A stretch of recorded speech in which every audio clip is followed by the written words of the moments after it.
Jim from Come Play With Us, and in this video I'm going to be reviewing Vantage. This is the newest game from Stonemaier Games. It plays 1 to 6 and it's a story-driven game. Now, as usual, I will not be doing a full overview of this game. I've done a playthrough on my channel. I'll link down to that in the show notes below in case you want to see how this game plays. Okay, let's start by talking a bit about the components here. Yeah, so this is a story-driven game, and it's card-based basically. So if you've played something like a Seventh Continent or a Seventh Citadel, very similar kind of thing here, where everything is based on cards. You've got location cards here, where you'll kind of the place you're in, where you can do actions and stuff like that. And then you've got these little holders. So in a multiplayer game, you're going to have this holder. The difference with this one and something like a Seventh Continent is the other players can't see where you are. You'll all be start in different locations. There's no map on the table. You can just see the location you're in, and you can't really, and the other players can't see your location either. So you've got these little plastic card holders here to keep your card kind of hidden from everybody else. You'll have a backer on it like that. And it's mostly cards. You'll have the dice. So they've got the challenge pool dice, two kinds of dice here. These ones where you'll be using to do your challenge tests, and these dice over here, which are used for generally to generate random resources, but they can be used for other things in the game as things comes up. And then you'll just have this. This is just a heavy cardstock here for the kind of a middle board here, and this just tracks your you have 3 stats that you track. I think it's morale, time, and health, and those are tracked here. And each player will have a set of these tokens that they'll track those with, and that's pretty much all for the components. Oh, and also a giant stack of books. And some tokens and some cubes. But that's basically what you see here is all you'll get in the thing. So the first thing I'll have to mention is about how the cards are organized, because that's going to be very important in a game like this. And I really like the system here for the organizing the cards. I think they did a good job. They've got numbers ranges on the edge of the box. It's kind of quite clever here, where they have the cards slotted in, and the insert comes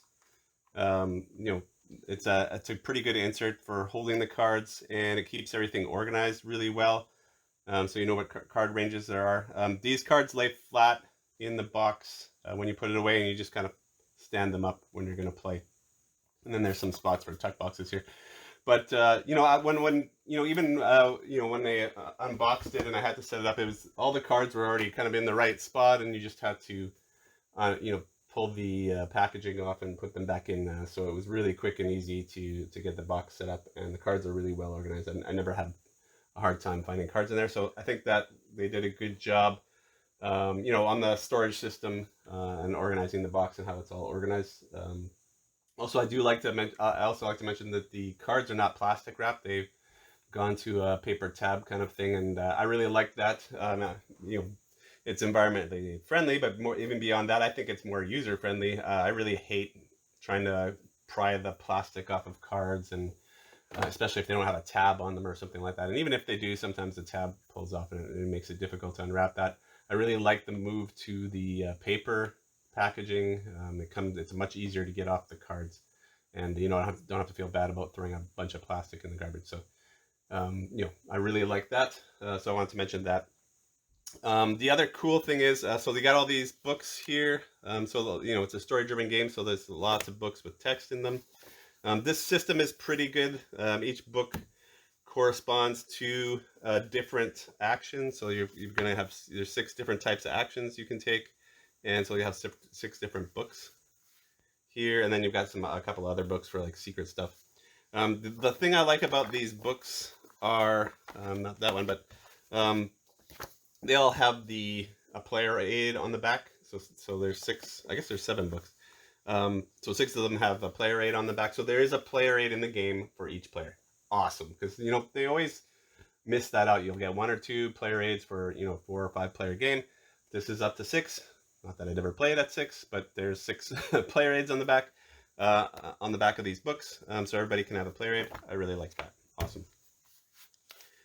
The dice are pretty standard fare. They're custom dice. They're etched, so like that. They roll well. They're really nice. I think they're really nice dice. I mean, if you've played any of Stonemeyer's games, this quality of this is on par with that. One really neat thing I liked about in the rule book, it mentioned it actually went out to say, don't sleeve your. I think it was in the beginning of this. They mentioned, because there's like a jillion cards in here, and I'm a sleever, but it actually said somewhere in here. Don't sleeve the cards.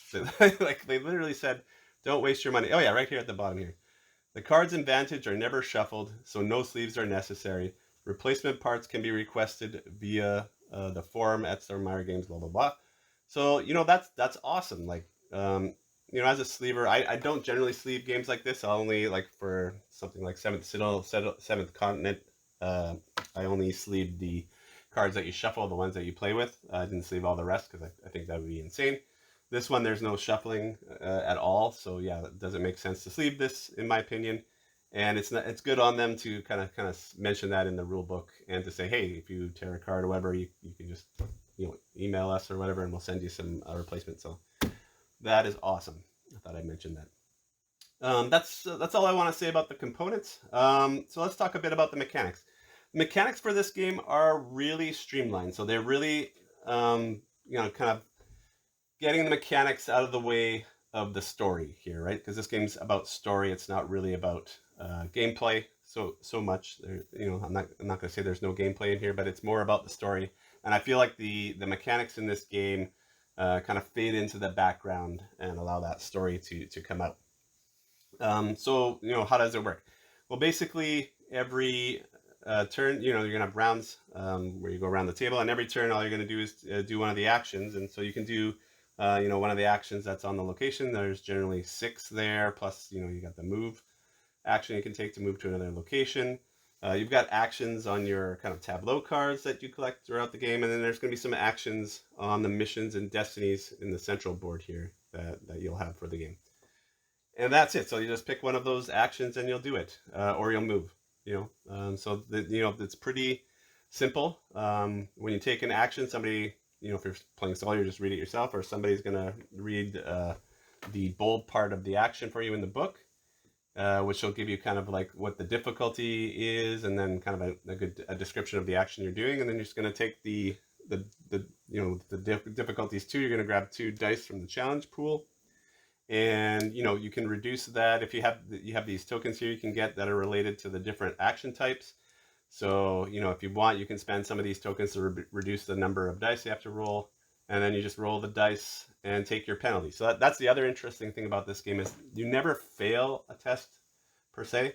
It's just you're just determining how difficult the test was. So when you roll your dice, you're going to get some symbols. So if you get this like dash symbol, that means it's a null, so it doesn't have any impact. But if you roll one of these other symbols, you're gonna have to pay with one of your resources, and if any one of your resources gets to 0, basically your game's over. There are ways you can keep playing if you want to. I think it says in the rules. It depends on which mission you're playing, and what stat failed or whatever. It's a little nuanced.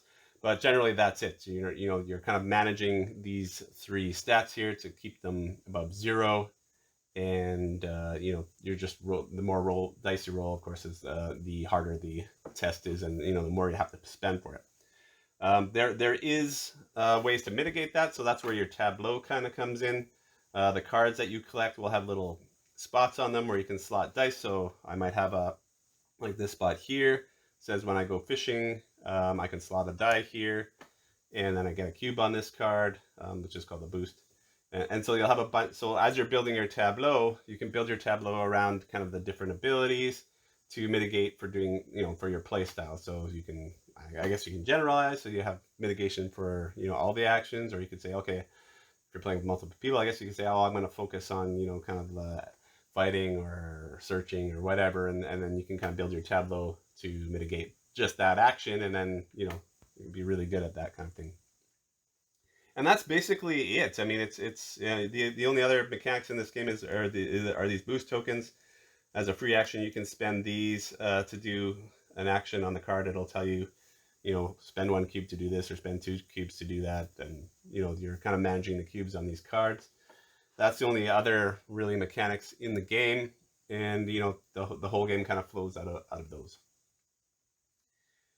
Okay, so what don't I like about this game?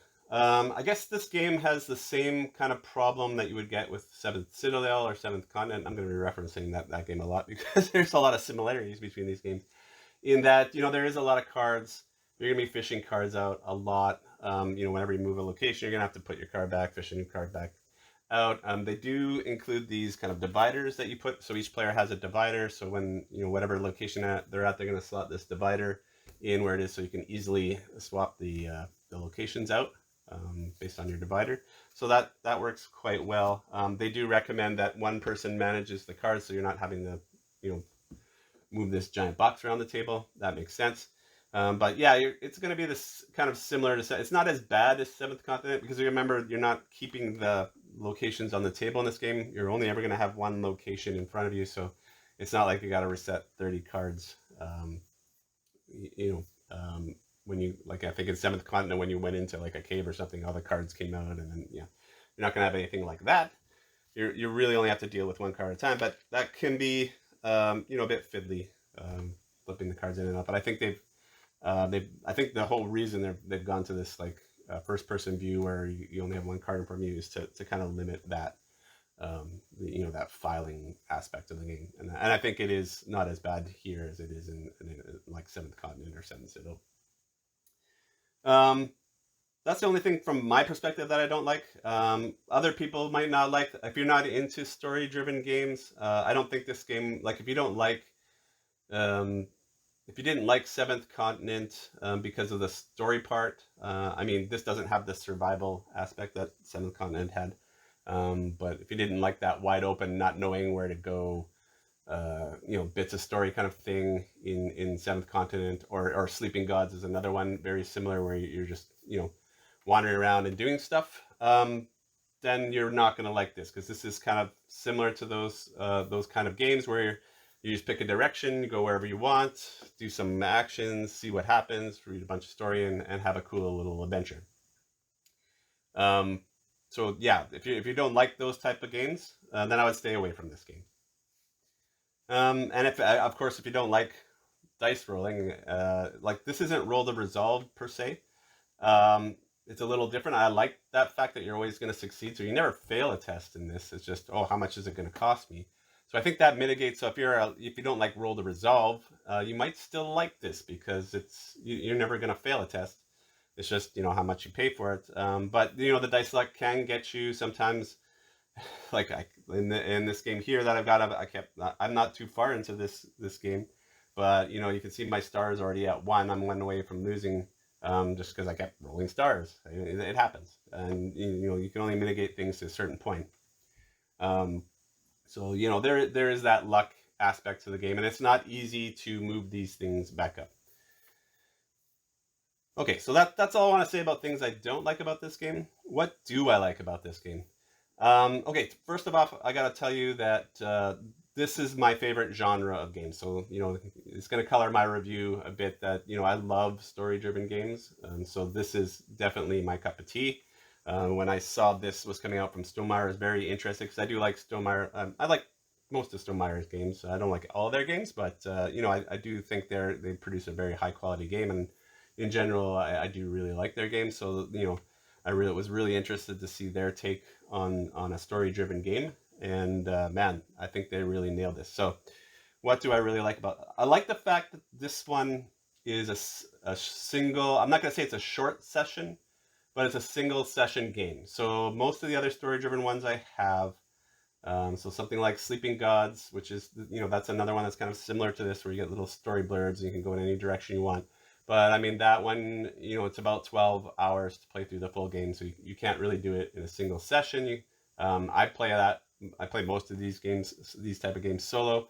So, I just kind of like leave it on the table for a week until I'm done. But this one, I can get a solo game done in about 2 hours in general, average. Some games are shorter. I think the shortest game I've had is about an hour and a half. and some can go longer, just to kind of depending on what your mission is, what you're doing, how it's going, that kind of thing. And of course, if you add more players to that, it's going to lengthen the game. So I really like the single session aspect of this, because that's really, I think the only other story driven game I have that's single session like this would be Lands of Galzir. That one's interesting because it's kind of, you have a persistent character and a persistent world, but it is a single session game. It's not really a campaign. It kind of is and it kind of isn't. It's more persistent world than campaign. Whereas this one, nothing carries over from game to game in this one. And yeah, like I don't think I have any other story-driven game that's like that. So that's nice to have in my collection, because I do, like I said, I do really like to play these story-driven games, and having one that I can just pick up and it's a new game every time and just play one session and put it away. I think that's nice than having to pick up, most of them are campaign based and having to remember where I was, especially because it's story driven. When you have to pick up, if you haven't played the campaign in a while, you might forget some of the story beats that were happening, and you kind of got to work your way back into that. So it's nice that in this one I don't have to worry about that. The second thing I really love about this game, and this will kind of it's kind of, I don't know, I'm not gonna say it's a warning to you, but whatever. But I'm gonna say the cliche thing that I think this is a game you need to play, even though it's a single session. It is a game you need to play more than once to really get the full game experience, because when you first start playing this game, you're not going to know what to do. It's like Sleeping Gods, and that's why I said if you don't like those wide open games where you're not given clear direction, you're not going to like this, because the first few times you play this, you're not going to have a hot clue what to do. You do start with a mission. Let's say this mission, I have to assemble a group of sentients. It's like, oh, I have to go gather people. How do I do that? No freaking clue. How do I, I played this game probably 5, 6, 7 times now. I have a slight idea of how to gather people, but even at this point, I don't know how to gather people. I think I've done it a couple times. I've lucked into it. So how do I gather people? I don't know. You're not going to know when you first start playing this game. But the brilliance of this game is there is a way to do it. And I think that's the crux of this game. This game wants you to learn this world, figure out how this world works. There are many systems the mechanics are simple here, but there are many systems embedded within this game. There's like a crafting and a herbal system in this game. Like I said, this one wants me to find people, meet people, and get them into my party. There's item collection system. There's you can craft potions and stuff like that. And the really neat thing is there's many missions. I think there's something like 30-ish missions or something that you can do in this game, and a lot of them kind of invite you to explore one system. So like this one wants me to find people. That's a system within this game. So it's kind of saying, okay, learn this people finding system. Learn how to find people, meet people, and get them into your tableau. That's the goal of this mission. And many of the missions are like that. They'll take one aspect, one system of the game, and they'll teach you basically, or make you, they don't really teach you, but make you learn how to figure out how to do that, how to implement, or how that system works within the game. And so as you play this game, the more and more you play this game, you're going to be learning the systems. You're going to be learning how this world, the world they've created, works, how things work in this world, what you have to do. So when you're first starting out, you're going to be at a location and you're going to have a list of six things to do. So this one, a sentient hums a tune while fishing from a battling brook. So in my thing, I'm trying to find sentients and bring them in. It's like, oh, cool, I found somebody. How do I get into my party? Well, I can approach them, I can learn from them, I can trade with them, I can offer them something, I can rob them, and I can fish with them. I don't know which one of those things is going to help me with this. Now it turns out that, and I don't want to give too much of this game away, but it turns out by some there's some hints in the game that it totally depends on the race of the creature you're talking to, which one of these might help me recruit this person with me. So it's not even learning how to recruit people in general. It's learning how to recruit this particular type of person to my group? What do they like? So those are the kind of really nuanced systems that exist in this game, and I'm telling you, I'm really enjoying figuring those out. It's super fun, and especially when you get a mission that that system. You get to the point where you start recognizing some of the systems. They're like, oh, you got to do this. It's like, hey, I know how to do that. I'll do this and this, and then you get better at the game. But for the first few games, and this is why I'm saying you need to play this game a bit. For the first few games, you're just gonna wander around listlessly until you figure out the tricks and the trade within this game. And then once those things start clicking, I think you'll see how really brilliant this game is, and how it's really inviting you into this world to learn about this world, learn about the people in it, learn about the fauna and the animals and all that stuff, and figure out how that works, and you'll slowly get better at the game. Yeah, and on top of that, the little stories are really neat. I think the writing in here is quite good. I've really enjoyed my little adventures, and you're always going to have, even if you're wandering around aimlessly, you'll have some interesting adventures. You'll find some stuff. I mean, once I was just wandering around, and I managed to pick up a mech suit at one time. Like you never know what you're gonna find, and there are so many cards in here, so there's so much you can find, and you never know what kind of mission you're gonna have, or what like there's two kind of aspects. There's your mission that you start with.